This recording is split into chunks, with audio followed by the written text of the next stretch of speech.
Hello everyone and welcome back to our new video. Well, if your site shows not secure, enabling SSL will fix that. So in today's small tutorial, I will show you exactly how to enable SSL in Webflow in 2026. Fast and easy as usual. Let's get started. Well, first and first, open your device, make sure you are fully connected to the internet, go and look for webflow.com. Then tap on this link so you can access your own website here by basically logging in using your email address and password, as I always tell you guys. It's time now to open our site or our project settings by tapping on this logo or this Webflow logo, then selecting site settings. As for now, we're gonna wait till this fully opens. We're gonna go all the way to check the publishing or the hosting tab.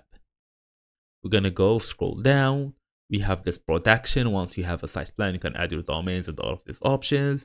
We're gonna go and see the SSL, advanced publishing.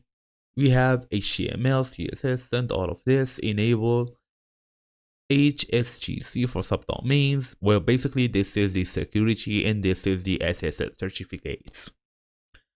It's time now to basically put it on and upload a custom SSL certificate.